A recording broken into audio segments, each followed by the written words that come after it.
Hey everybody, welcome to Will and Drew's Gaming Retrospective. You're listening to episode 101, and it's the week of November 8th, 2020. I'm your host, Drew, and I am joined by that guy over there. That's Will. What's going on, dude? What is going on? Happy Monday, Drew. Is it, though? I don't know, man. I'm already stressed out. Oh, man. How are you, aside from stressed? I mean, You know, honestly, I'm really well. Yeah. I just was scrambling a little bit before the show because I was trying to get legs on this desk and get everything set up, and now my forearms are sweating, and the table's wobbling a little bit because the cats are jumping on it. So it's just I haven't had time to break it in really yet, but it's pretty sweet, man. I'll have to take some photos of it. yeah, can you describe this desk? Because this has been an ongoing project for you. Oh, yeah. So I originally had an IKEA Linman desk, which is basically made of particle board, standing on an Alex set of drawers and two legs. And it worked out well. But over the course of our time with the show, we realized pretty quickly when I had a mic arm, it was basically eating and creating a dent into the table.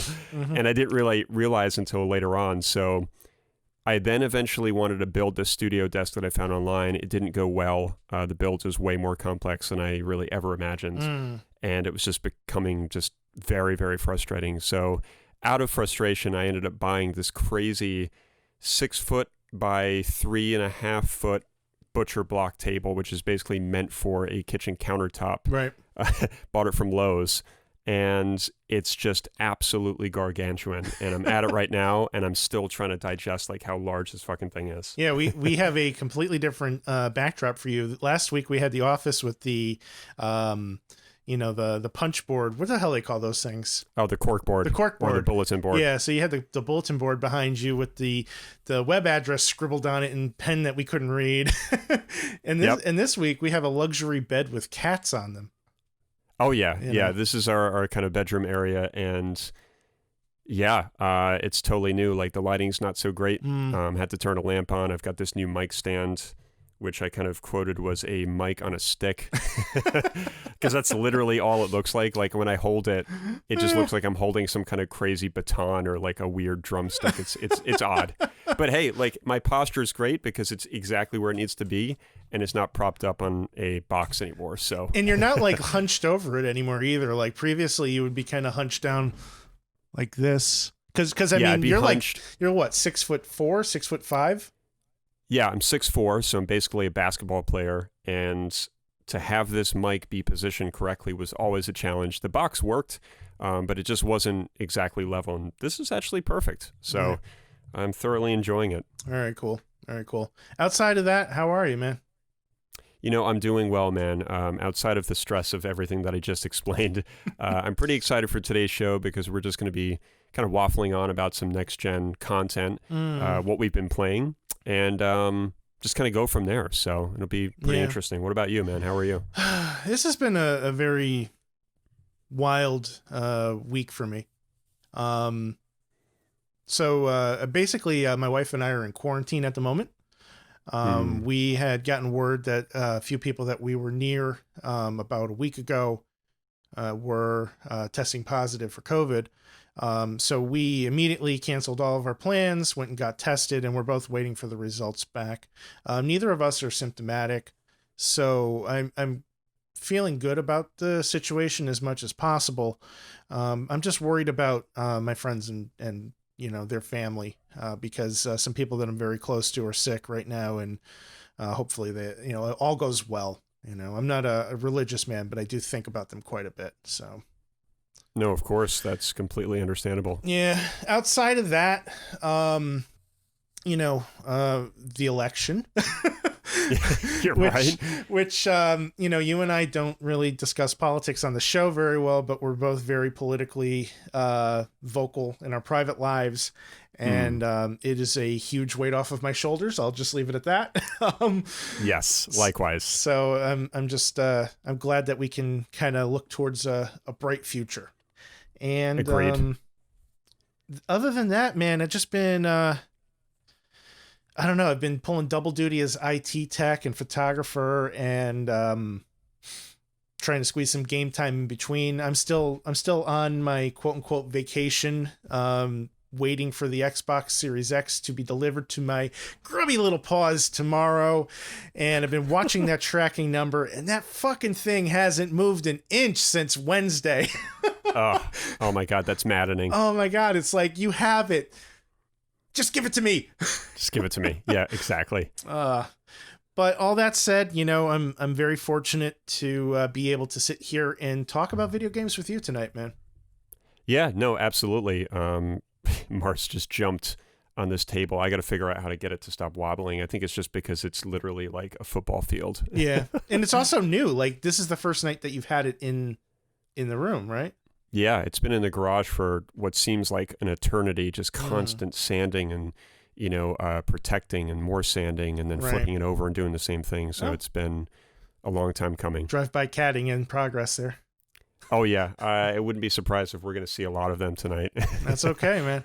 Well, for everybody that's tuning in, first of all, thank you for watching. Thank you for listening to us. We are Will and Drew's Gaming Retrospective. We've got a website at www.wdgrpodcast.com. You can find us on Facebook, Twitter, and Instagram at WDGR Podcast. Will, your sexy tunes brought us into this show. How can they hear those? Yes, soundcloud.com/Will_gear. And you can find me on Twitter at ScionStorm. I've been spending way too much time on Twitter lately. It's bad. Anyway, what are you playing, man? I am still playing Shadow of the Colossus, and I can tell you right now, Drew, this game is shaping up to possibly be one of my favorite games of all time. Obviously a pretty bold statement, but I'm very comfortable making that statement because of so many reasons that I'm going to indulge in next week when we do the full review. I actually tried completing the game this weekend, but basically adulting kind of took over. Right. And it's just one of those games where it's short but long. And what I mean by that is the way that the game pans out, the way that you actually have to find the colossi and take them down, it can take a lot of time. For example, when you find a colossi, you can often spend, say, 20 minutes to half an hour just trying to figure out how to even take it down. Okay. So I'm pretty sure I've had battles where they've been in basically like an hour. I wouldn't be surprised if maybe even longer. Really?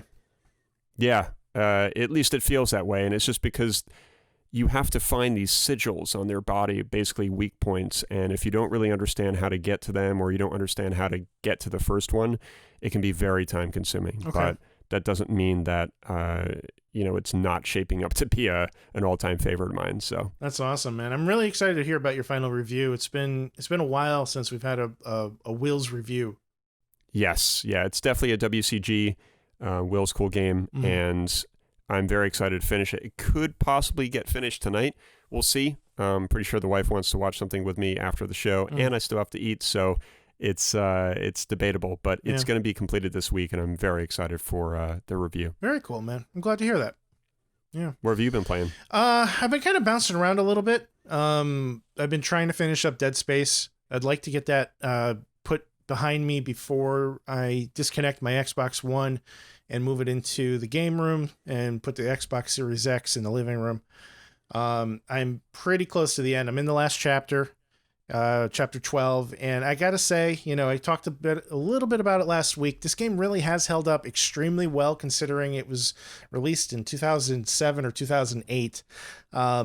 It's one of those games that, despite the graphics of the time, it really holds up well, and that's not always the case for games that are 3D graphics. I find that a lot of times the older games that hold up the best are the ones that rely on 2D graphics. 3D graphics can be a little ugly, but this game nails the presentation with the light, with the textures, with the sound. The sound in this game is absolutely incredible. It controls reasonably well. I would not give it a 10. There are a handful of faults, but they're so minor and they don't really impact the overall play of the game. The story is full of your, typical twists and turns for science fiction horror.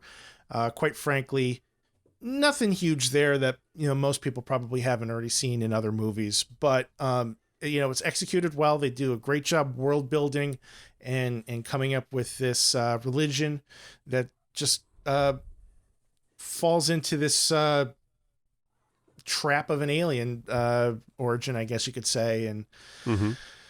it's a great game. I'm really glad that I went back to it. I can only kind of play it in small doses, especially with a lot of stress that I've been dealing with lately. So I've been mixing up that with Spiritfarer, which Mm-hmm. I'm getting close to finishing that too, I believe. It's kind of tough to tell because you kind of feel like you still have a ways to go with some of the characters, and then all of a sudden, out of nowhere, two of them are ready to go to the afterlife. And it just kind of fast tracks the game, and all of a sudden your boat's empty again. But I just picked up two more characters. These are the last two that I'm aware of, and I still have two on the ship. So I think I'm making some pretty good progress there. It is such a chill, relaxing game, and this has definitely become my go-to when like I want to play something, but I don't want to think about it. I want to play something, but I don't want to focus on reality. I just want to just unwind and relax and not give a shit about anything else that's happening. I don't think that it's necessarily a game for everyone, but I do think that it's a game worth checking out for almost everyone. Mm-hmm. I think that if you were to play it, I think that you would probably find some redeeming qualities in it. I don't know that you would stick with the game. It is a lot of monotony. I'm not going to lie about that. Once you probably put in, 5 hours, you've probably seen the whole game. But, as you build more and more items, you get more and more tools and more materials to build those items. And it just becomes this sprawling, kind of like, maybe sprawling is not the word, but everything just becomes more and more and more. And Okay. it forces you to go through more steps to accomplish the same things that you would have otherwise. But at the heart, it's a fetch quest. Get 10 pieces of wood, get 5 pieces of gold, build a whatever. Mm-hmm. And that's all it is. I think I noticed you playing it during the election, Spiritfarer. Like I went into Discord and I was like, oh, he's playing Spiritfarer. That's a really good game to play right now. Yeah. It's definitely my my early morning game. Like if I'm home and I'm playing a game, like that's my wake up game. It's very calming. And then if I don't want to like deal with stress, that's like my go-to right now.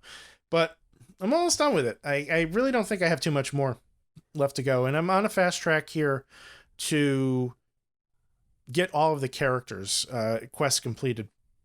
I don't know what that's going to entail. I don't know if there's any kind of special ending or anything like that, but this has turned into one of those games where I absolutely positively have to do like every single thing in, and that's just bad. That causes me more problems than anything else. I should be playing Katana Zero instead, and here I am harvesting fucking wheat. Let me grab my water real quick.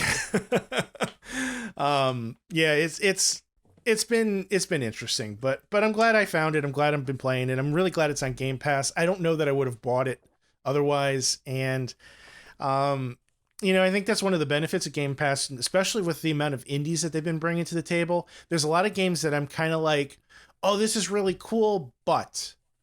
Yeah. And now there's no excuse not to try them because they're included with my subscription. They're essentially free. So, for example, I tried Scourgebringer, which I didn't know much about. It looked cool. It was like a 2D artwork. It kind of had some similarities to Hyper Light Drifter. I fired it up and I found out that it was a roguelike game. It was hard as balls, and it really had like no meaningful progression from one death to the next. I think I put maybe 2 hours into it, and I was like, this just isn't for me. And I uninstalled it, and I don't feel guilty about that because it didn't cost me any money. It just cost me some time. Mm-hmm. Well, that's just it. Like I love that feeling of abandoning a game, which is something I'm very new to. But I think, you kind of nailed something right there. When something's free, or if it's only like $3, you don't feel so bad. Right. But if you paid like 30, or shoot, even sometimes 15 to 20, it kind of hurts when you're like, shit, I'm really not liking this game and I want to abandon it. But at the same time, I'm like, but I spent $20 on it, so I want to get some value out of it. Like I was talking with Nikki yesterday, and she asked me if I was excited about the new Xbox. And I said, well, I am, but it kind of feels like a very flat launch because there's not a lot of new games that are coming out that are taking advantage of the hardware. Most of the ones that are coming out, I'm either not interested in or I'm on the fence about, right? So one of those games that I've been going back and forth with is Dirt 5. It's a racing game. It looks like it's gorgeous. It's getting reviewed pretty well. And it is the type of game that I would, on day one, like to play on my system because racing games push these systems pretty hard, especially when the software is new or when the hardware is new, right? And I was talking to her about it, and she looked at me and she's like, well, you want to get a racing game? Like, you really don't play racing games. And it just what I said. Yeah, and it kind of gave me some pause. And you were right, and she was right. And my rationale up to this point has been, well, I'll play a racing game on day one, and I'll enjoy it, and then I'll play it for a while, and I'll never touch it again. And I said I was kind of going through and talking this out with her. I'm like, yeah, I'll probably play it for like 2 or 3 weeks, and I'll never touch it again. And she's like, and you want to spend $60 on that? And she's right.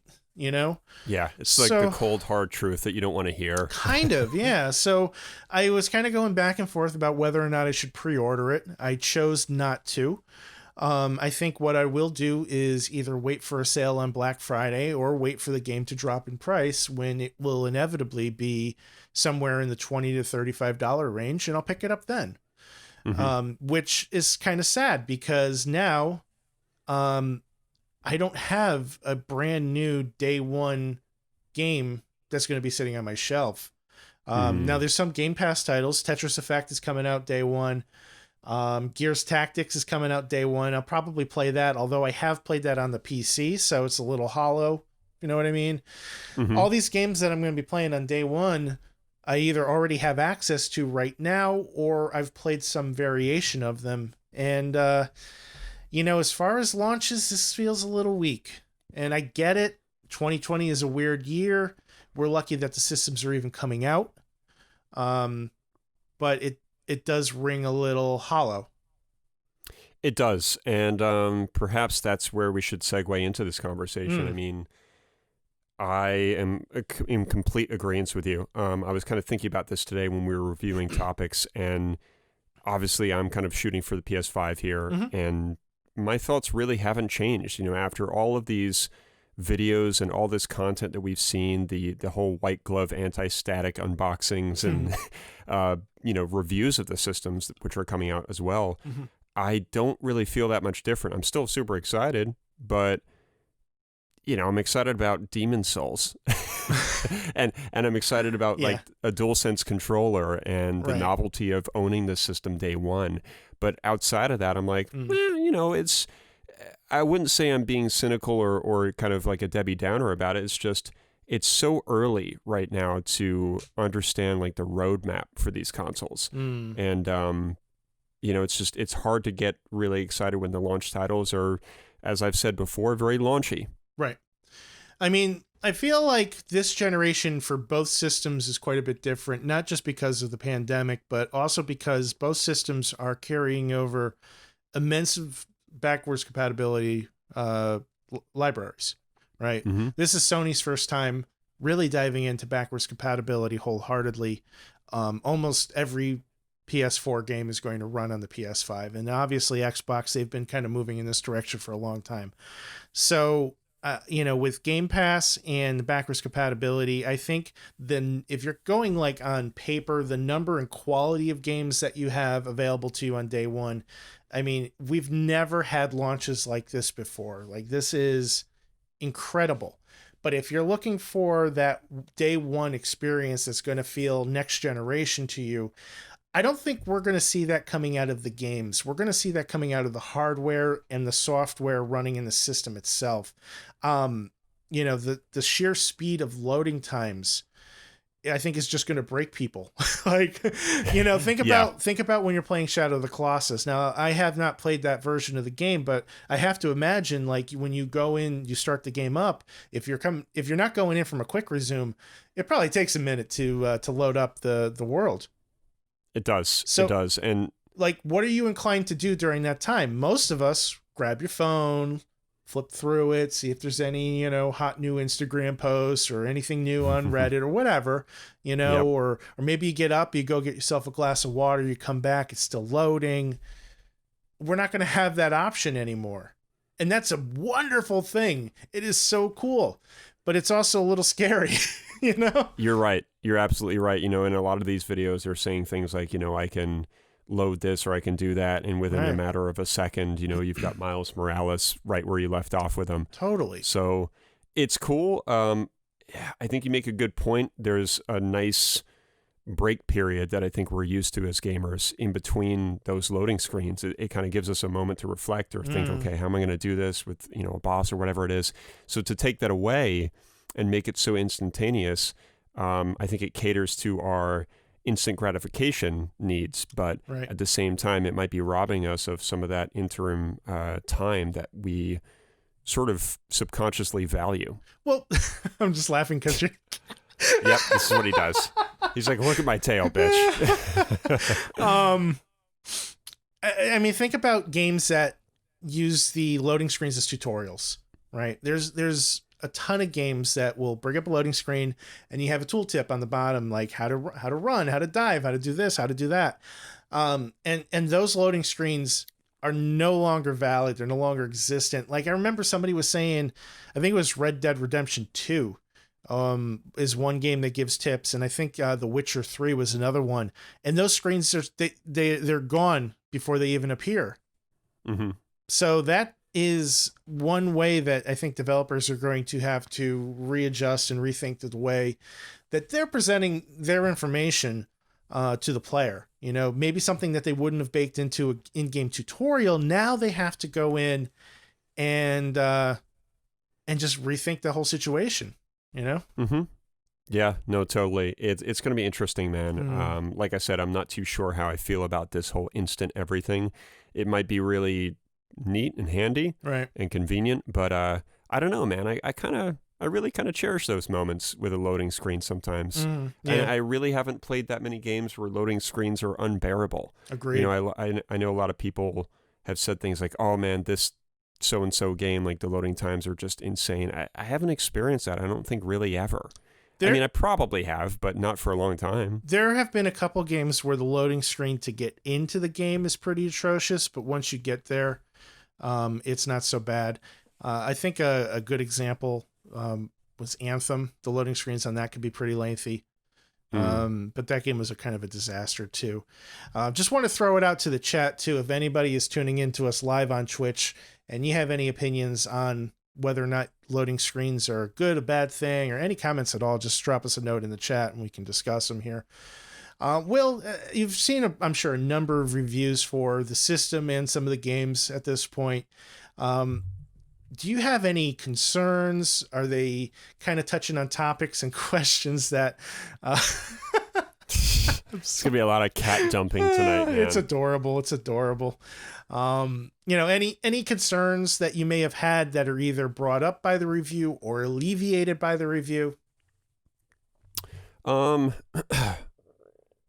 would say not really. And I made some notes about this, and I think, it's safe to say that the majority of us, as seasoned gamers, we're still waiting patiently to kind of see how games will look down the road when the console, has really had time to break in. And right now, with a lot of these reviews and unboxings, I'm not really seeing anything that's saying, okay, this is a game changer. Right. I'm seeing, okay, this is a 360 spin of the hardware.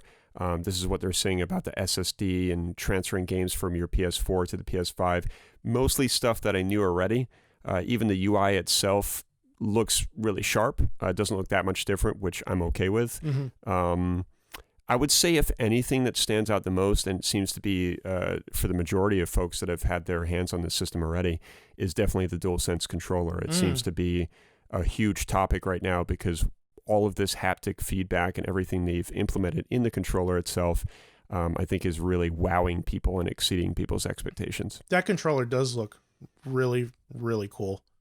Have you seen some of the zoom in shots, like the macro lens shots of the texture on some of the PS5 hardware? I have, and it's pretty impressive, man. And I think a lot of folks are not aware that it seems like there are PlayStation logos, like the button logos are built into. Hang on one second. Oh, another cat dump. There, Jesus, that was a one-handed one. I like it. He's probably gonna come right back up too. Of course he will. He's a little brat. Yeah, no, it seems like they're built into the actual like fins, if you will, of the PS5. There's a beautiful texture there, and then even on the controller itself, you've got a really nice texture on the back, and you've got these this D-pad that almost looks glass. So I think it's worth for anybody that is listening, if you haven't taken some glances at high def photos of the system and the controller, I would recommend you do that, because from a distance it just looks like everything's white. But there's a lot of detail that's ingrained in the textures of the plastic. Yeah, and it's not just in the controller too. It's in I think there's a part of the dual. Does the DualSense come with like some sort of a charging dock, or is that something they sell separately? Or I think it's something they sell separately. I don't think that's part of the. Jesus Christ! Don't worry about him, man. Yeah, no, it's just he's just gonna keep doing. Yeah, it's he's part of the show now. Yep. Yeah, I mean, because I saw that texture on the charging dock, and I think there were a couple other items that were also textured as well in the same way, and it's a nice attention to detail. I really I got to commend them for putting in that attention to detail for something that is kind of, it's a little extra, I guess you could say. It's completely unnecessary, but it does add to the user experience for the people that are looking for that sort of thing. It does, yeah. I think it's a nice feature, especially for like the Sony and the PS sort of fanboys out there. They're going to really appreciate that sort of thing. Yeah, he's getting the hang of it now. Every time he goes to bite it, he's like already getting ready to jump off. Oh, he's biting the wires? Well, I had to label a couple of the speaker wires to left and right with these little labels, and he keeps going after them because he knows that they're not normally there. And as we all know as cat owners, if something's slightly different, they go after it. Yes. But yeah, I think it's pretty cool. Like you said, totally unnecessary, but a nice little detailing, and I think it makes the system look a little bit more next gen and futuristic instead of just being another black box. And that's really no. Come on. Jesus. That's really no diss on the Xbox One X, Series X, or whatever the fuck it's called. Someone just made that up, I think. Xbox One, Series X. Yeah. But yeah, the Xbox obviously is a little bit more traditional in a sense, where it's black and there's a little bit of green features, and that's kind of it. Right. We're just dealing with something that's a little bit more blockish this time. Right. Yeah. And the controller remains somewhat unscathed. I think they added one button in the middle. Well, so there's now a dedicated share button, which is supposed to expedite the process of recording clips and sharing clips.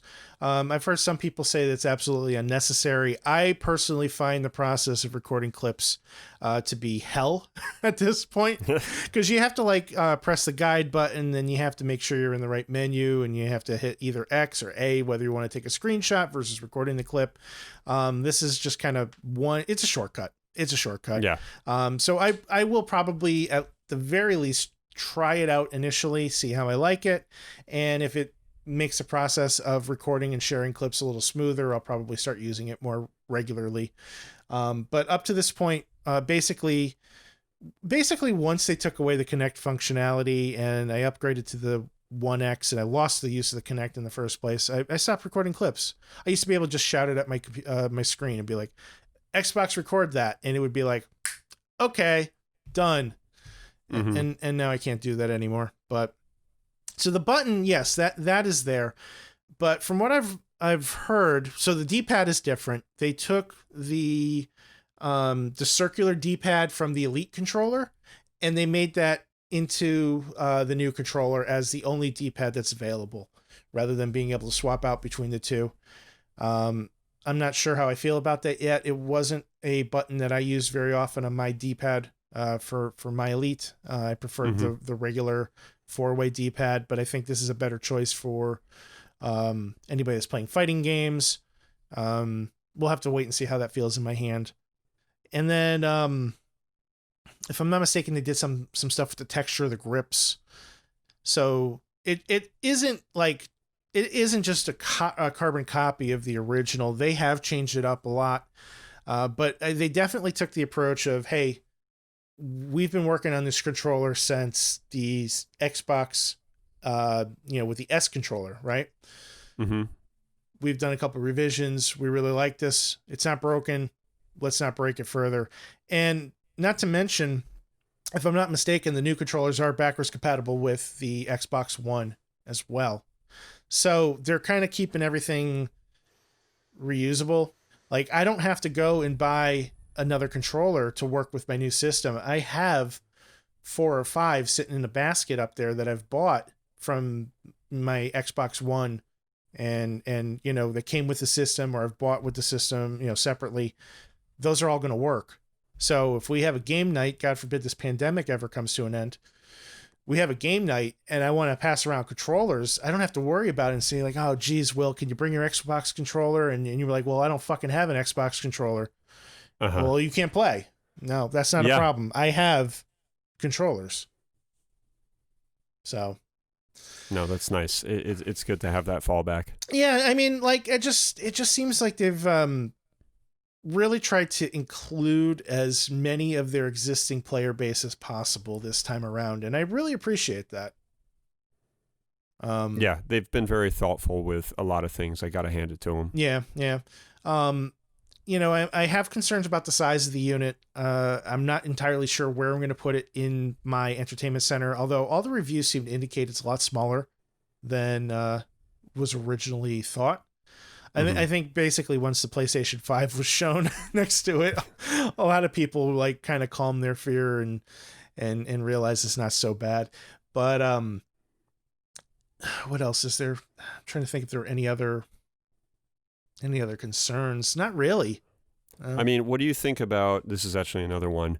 What do you think about a lot of these games having different modes? Like they have, performance mode where a game runs in like 4K 60 and then 4K 30.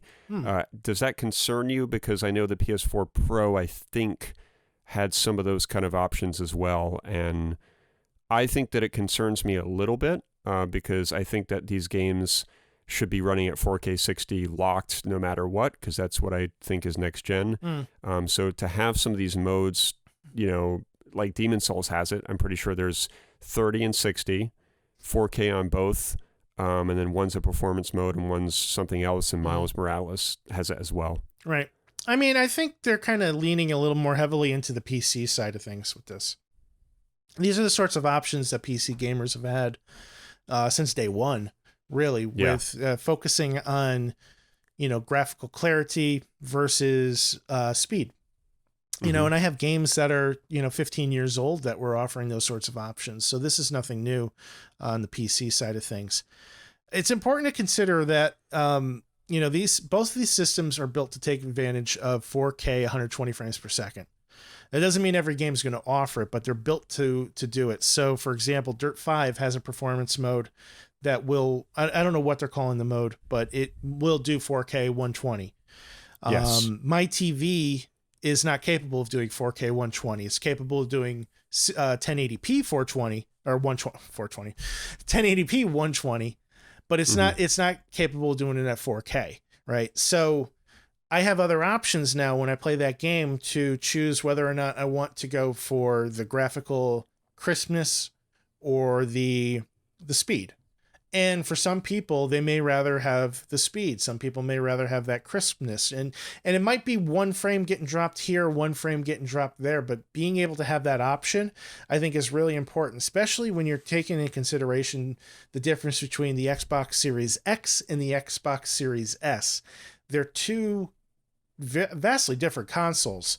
And, the Series S is getting reviewed quite well, but it is expectedly a step down. And when you're bringing that into your home and hooking it up next to your PS5 and you're running at the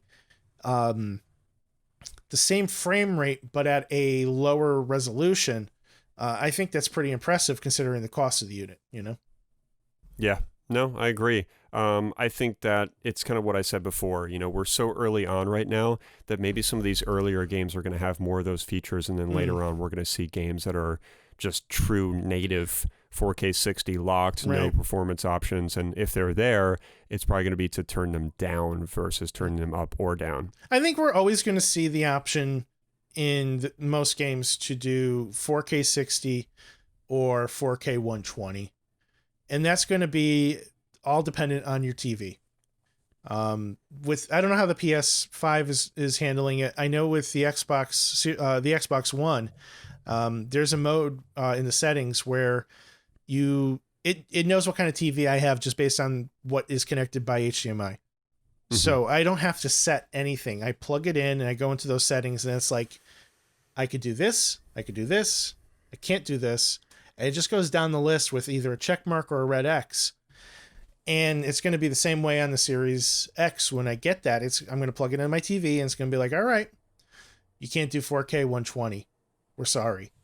But that's okay, because those games they won't require the 4K 120. This isn't a case of just throttling your TV or throttling your system. Like, this is an actual mode that you could turn on or off.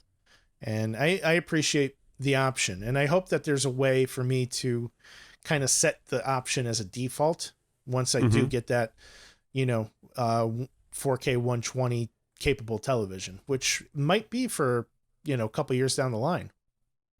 Yeah, that kind of makes me think of my TV. I've been pretty impressed with it lately, and I've been impressed with it since day one. I'm pretty sure I got it in, oh my gosh, I think it was like 2015 or something. Vic helped me buy it, and I did some research on it recently because I have been looking at 4K displays in preparation for these consoles, in the next year or so. Right. And I don't think I'm going to do it just yet because there's a lot of specs that I wasn't aware of on my TV. Apparently it does 120, and it's a really, really fucking nice display. Right. And I just don't know if I really can justify getting a 4K TV right now for some of these games this year, just because there isn't anything that's grabbing me. When God of War comes out and some other big titles and things are starting to shape up and they're saying like, hey, like you really should be using a 4K display at 120, then maybe I can start, looking at bestbuy.com again. I think if you were to go and play some of those games in 4K, I think you would have a difficult time going back. Not to disparage your television, because I've seen your TV. It's a beautiful TV, and it is. If it were me, I wouldn't get rid of it either. I would put it in a different room and treasure it until it no longer turns on. But at the end of the day, the TV's obsolete. And it's just how technology moves. I have a 1080p television sitting next to me in my game room. The only reason it's still in this room is because it's the second best TV in the house. And when I buy something to replace it, I'm going to move it into the bedroom and get rid of that TV. We try to run our electronics as far as we can before we replace them. So, like when I started hearing the specs with the, HDMI 2.1 and the 420, I don't know why I keep saying 420. I don't even smoke. The HDMI and the 4K 120, I started looking at new televisions right away. I'm like, all right, what do I need to buy? What do I need to do to get this working? I just replaced the TV in my living room. I have a 65-inch TV. I really don't want to get rid of that. But the TV that's in the game room, it's a little older. Maybe I can do that little shuffle and put a nice, LG CX in here or something like that. And I just can't justify it right now, man. I just spent $600 on the Xbox. And I would rather have that. And my time will come for that 4K 120 display. I'll get there. Not today, not tomorrow, maybe not next year, but it'll happen. And if it takes a little while, that's fine. Those games are not going anywhere. That experience is not going anywhere. I'm still going to have that system. Yeah, no, it's crazy because another thing that I think a lot of us forget about, and I forget who mentioned this, I think it was Maximilian Dude on YouTube. He was watching, I think it was a Demon's Souls gameplay trailer that just came out, and he was saying that we need to remember that what we're watching is obviously compressed 4K 60 YouTube videos. And when we get these consoles and we're playing it on, your 4K 120 hertz HDR compatible, 2.2 HDMI cable compatible, Dolby Vision, OLED, PS5 and Xbox One Series X ready TV, it's going to look totally different. Right. It's going to end up looking like real native 4K 60. Is going to blow us away. Right. And I think that's why we have to be a little bit careful when we're like it doesn't look so great. It's like, well, you're also watching on probably a non 4K screen. Totally. And even if you are, you're not watching this game running on the actual console on like a 55 to 75 inch 4K TV. Right.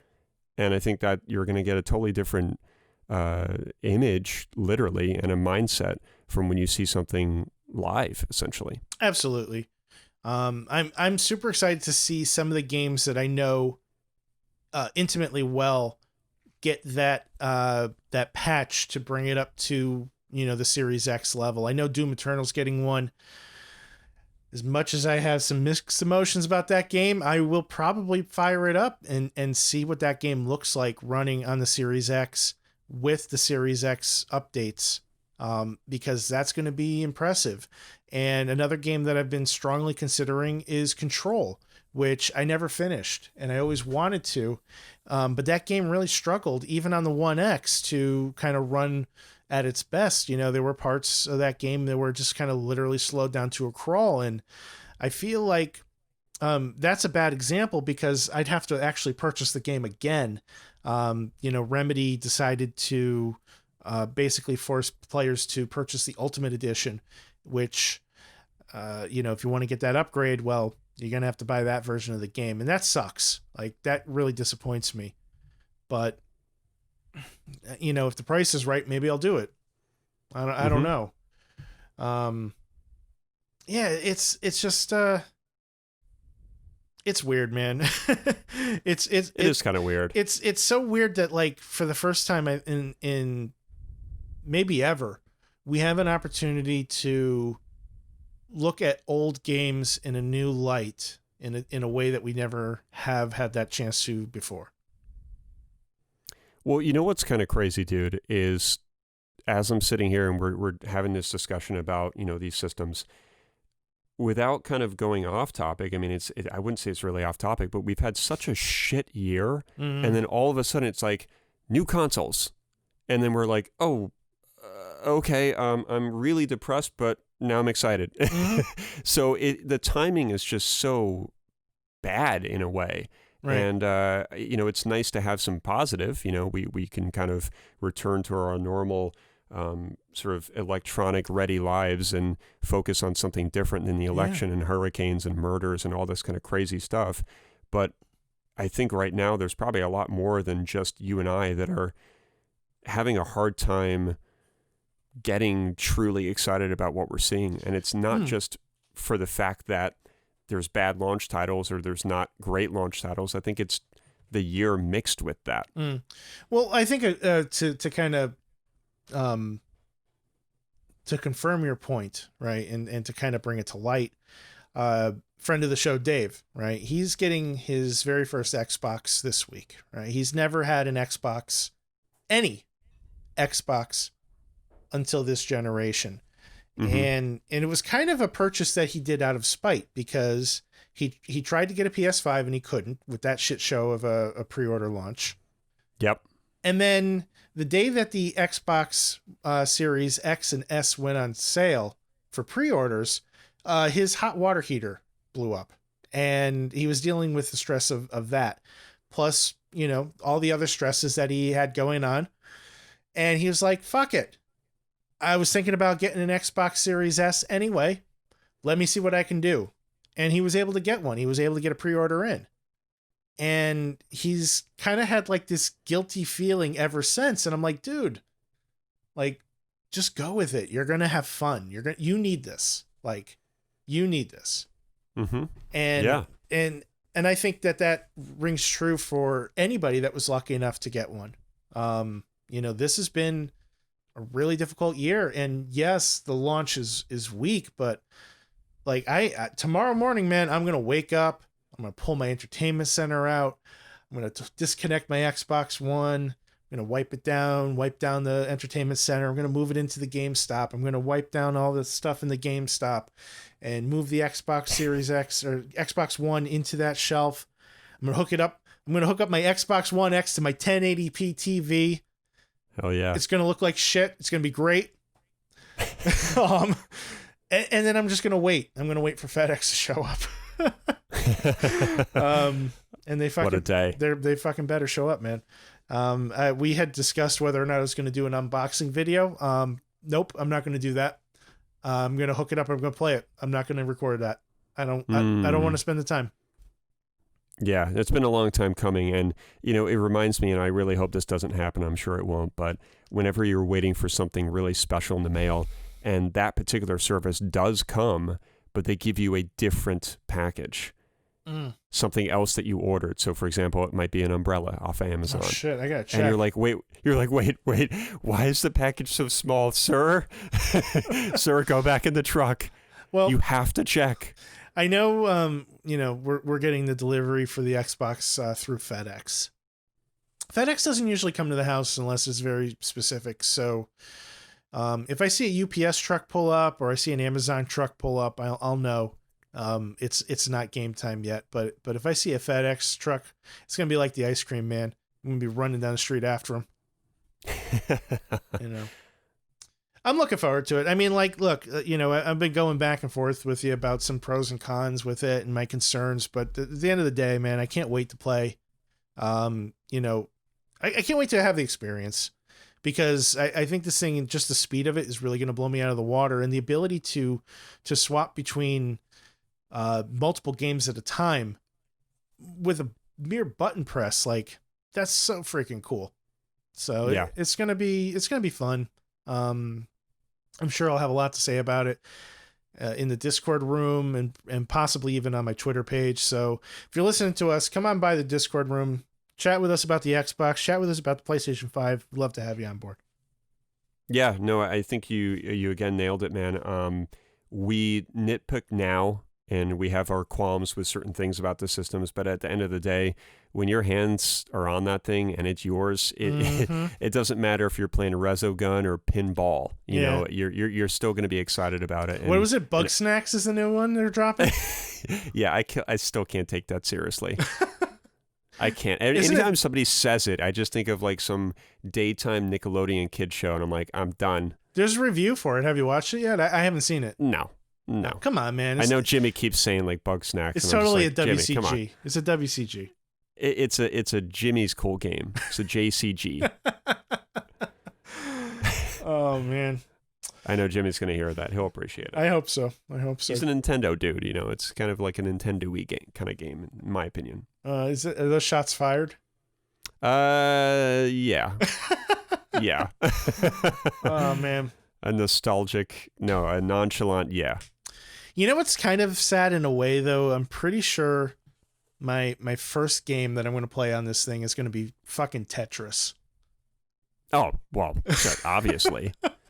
I mean, here's another game, that's not groundbreaking 4K 60, but you know what though, it's going to look gorgeous. Like I'm very much, because you know what, that's a game that I never got a chance to play on the PlayStation Pro. I only got to play that on my base PS4, and it looked great on that. Don't get me wrong, but I have a feeling that would look just unreal in 4K. And yeah, man, I'm all about that. I'm ready to drop some Nemo, whatever the fuck they are. Yeah, I forget, what is it? Tetraminos, something like that. Yeah, I'm gonna drop them. I'm gonna make all the Tetrises. It's gonna be great. I'm excited to see how that game unfolds. Yeah, me too. The boss battle mode looks just absolutely fascinating to me. The idea of teaming up with 3 other people to take on a computer-controlled boss, or even a human boss, because there's a way to do that as well. They put some serious time and effort into coming up with creative ways to make this game new and fresh. Unfortunately, they seem to be all about the multiplayer, but I'm still going to jump right in, and I'm going to play through the game just like I did the first time. That's awesome. Yeah, they have, you said boss mode, and is there multiplayer and co-op as well? Yeah, so the boss mode is a co-op. Basically you have 3 versus 1 essentially. There's 3 opponents, or three people teaming up against one computer controlled opponent, and that basically when you run into I'm trying to remember how they phrased it.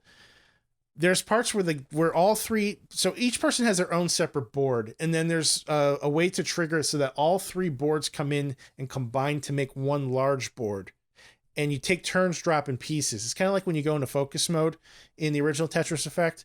This is like a combined focus mode, and you're helping each other out by trying to drop these blocks into place to combo and cause some serious damage to the boss. And then there's a couple like classic score modes as well too that look pretty neat. One of them harkens back to the original NES Tetris. So there's some cool stuff going on there. I think they've put a lot of effort into it, a lot of thought. Xbox actually just published a video talking about the new modes today. I think I dropped a link for it in our Discord. Check it out if you have a chance. It's worth seeing. Yeah, no, it certainly will. Yeah.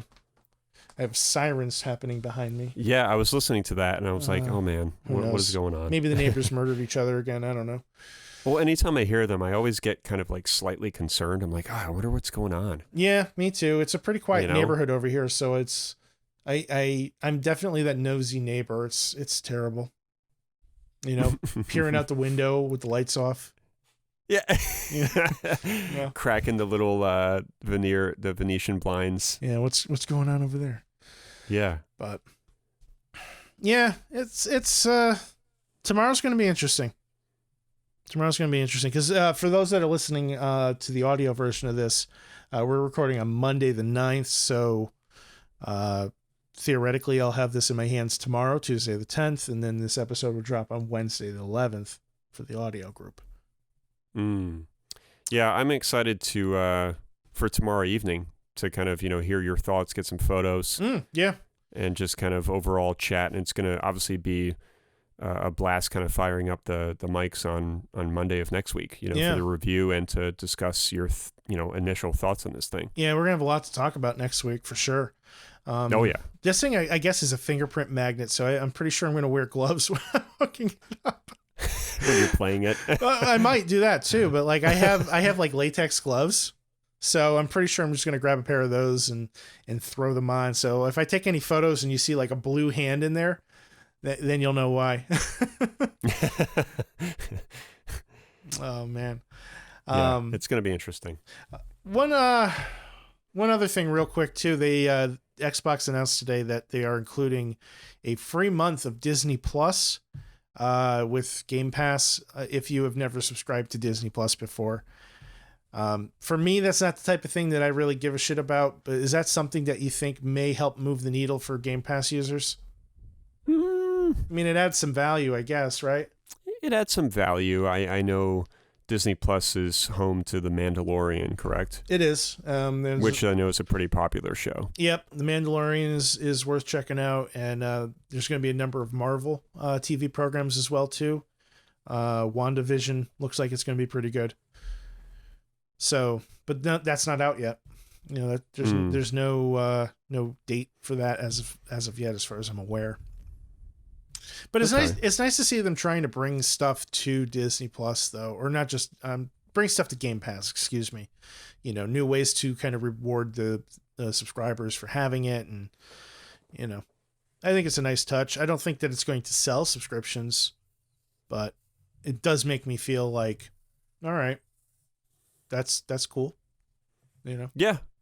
Anything helps. For me personally, I don't think it would really do much, but for a lot of other folks, it might help them, kind of make that kind of conscious decision. Would that be something that you would like to see Sony bring to the PlayStation?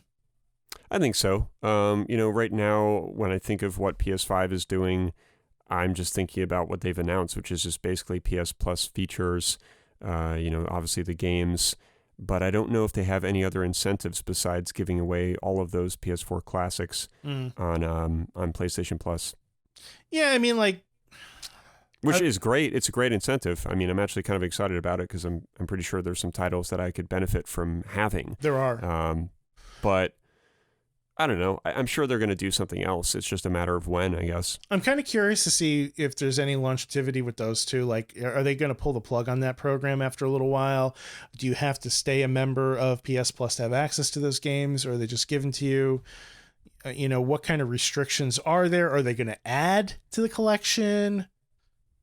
Like there's some... No, those are good questions. Yeah, I'm curious to see where that all leads eventually.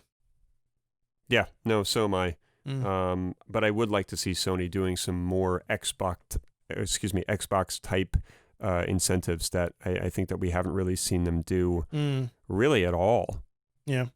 They're very focused on PS Plus and gosh, I feel like I'm drawing a blank after that because I don't think they really do a whole lot else. Well, I mean, you have PlayStation Now, which has kind of had some mixed results over the years, so that's about it. Yeah, speaking of that, my TV actually had this unique feature, which they actually just removed. I found out when I was messing around with settings, where when I bought the TV, if you had a PlayStation 3 controller but no PS3, you could play PlayStation Now through the TV with that controller, which was kind of neat. That's kind of cool. But they removed it. Of course. Yeah, probably because most people were probably not even using it because who's going to buy a TV and then just randomly have a PS3 controller, not have the console? Right. And be like, oh, I'm going to just exclusively play PlayStation Now through my TV. I did hear something about them adding a PS5 remote play to the PlayStation 4. So theoretically, I could have my PlayStation 5 in my living room, keep my PS4 in the game room, and then I guess stream games over the network to the PS4. Yeah, no, I heard about that too. So that's cool. Yeah, and from what I understand as well, you can transfer the PS4 games via an Ethernet cord or just wirelessly, which is kind of neat. Yeah, Xbox is allowing you to do that too. So that's one of the reasons I want to get the One X kind of set up and everything ready to go with that, so that I can let it help transfer some of those games over to the Series X without having to re-download them again. It will be much faster. Yeah. So, did you happen to catch any of the state of play stuff on YouTube from PS5? Recently, or? Yeah, recently. I don't think so. There was a third Demon Souls gameplay trailer from State of Play, and I watched it, and man, it's really good. They actually have one of the developers of Bluepoint, I believe, doing some kind of commentary. Really? And they do a pretty deep dive. Like, they actually show you the character creation screen, which is totally different now. And they explore some areas that I think a lot of the older fans of the original game are definitely going to appreciate, including myself. I'm fucking pumped for that game, dude. It's a kind of a problem because I feel like it's gonna make me pull the trigger, even though I don't really want to yet. Yeah. I'm like I'm trying not to watch that stuff because I'm like, God damn it, I need this system for this one game, and I'm okay with that. Yeah, but I mean, there are a lot of other games on there that you need to play, and some of them you're gonna get out of that PS collection. So yeah, I would try not to look at it in that respect. If you have if you have the money and you have the means to buy it, just enjoy yourself and buy it, man. Yeah, it's funny. Damien had like classic Vic advice. I went on Damien's stream, like I want to say last week, and I was like, hey man, I'm pretty sure I'm probably gonna get it day one. He's like, do it, dude. Like if your gut's telling you to do it, just buy it. And I'm like, you're not a good friend. You should not be telling me this. Like, I'm trying to be like, I just need somebody else's opinion. And you're just like, dude, buy it. He's the wrong person to ask for that kind of stuff. I know he really is. You'd be like, man, I was thinking about trying out cocaine. Yeah, do it, man. Just do it. It's fucking great. Dude, if your gut's telling you, man, do it. Just fucking do it. Try some heroin while you're at it. Why don't you? Yeah. YOLO. Oh, God. Well, man, do you have anything else that you wanted to talk about, or should we wrap this thing up? I I suppose we could wrap it up. I think we've definitely spoken about a lot. I'm excited. I'm also kind of, I wouldn't say skeptical, but just patient. And I'm interested to see a little bit more of the roadmap for these systems. And I think we're gonna see more of that this year and definitely moving into next year. Yeah, it's going to take some time. I think this launch more than any of them, there's a lot of uncertainty. But I think with any system, it takes at least a year for the developers to really kind of figure out what the fuck they're doing with it. And then it takes, another year or two after that before the true power of what these consoles are capable of starts to be harnessed. So yes, it is absolutely going to be a marathon, not a sprint. And that's fine. How long did we have these other systems for? It was like 7 years, 8 years. Yeah, I think they came out in 2013, I want to say. Yeah, so that's pretty good. That ain't nothing. Yeah, and look, we've seen it time and time again. Look at the games that came out over the past year. I mean, they look amazing. And it's because that's the end of life games. They end up looking superb. So I think we're not going to see that with these systems. I think we're going to see some superb looking games way earlier. Yeah, I agree. Which I'm kind of an optimistic viewpoint, but I think it's kind of realistic as well. Very much so. Very much so. So, Will, if somebody wants to check out your music, how can they do so? Sure. SoundCloud.com/Will_Gear. You can find me on Twitter at ScienceStorm. I'll be posting tons of pictures on Twitter and in our Discord room tomorrow. There is a link for the Discord room in the show notes, as well as down below in the Twitch page. There's a link for that. And we'd love to have you stop on by, say hello, let us know what you've been playing, if you picked up one of the new systems, what you're looking forward to playing, all that fun stuff. Come and talk about video games with us. We have a wonderful community. It's just incredible, man. Every day we go in there and we just have some amazing conversations about gaming and some other crazy stuff like food and baking bread and raking leaves and who knows, but it's always an adventure. Yeah. Cats. Yeah. We have a room dedicated to pets. You go in, you share pictures of your cats and your dogs and your fish and your ferrets and whatever the fuck else you have. It's great. Dude, I just before we cut loose, I'm pretty sure there was one room. I can't remember which room it was. It was either IRL pics or cat pics or something, or pets. And it was like burger, another food item, and then a cat. And I was like, whoops, somebody's probably in the wrong room. I'm going to have to verify this, but I'm pretty sure I saw that today, and I was like, whoops. Yep, I saw that too. Anyway, folks, we're on the web at www.WDGRPodcast. We're on Facebook, Twitter, and Instagram at WDGRPodcast. Thanks for tuning in. We'll see you next week. Thank you.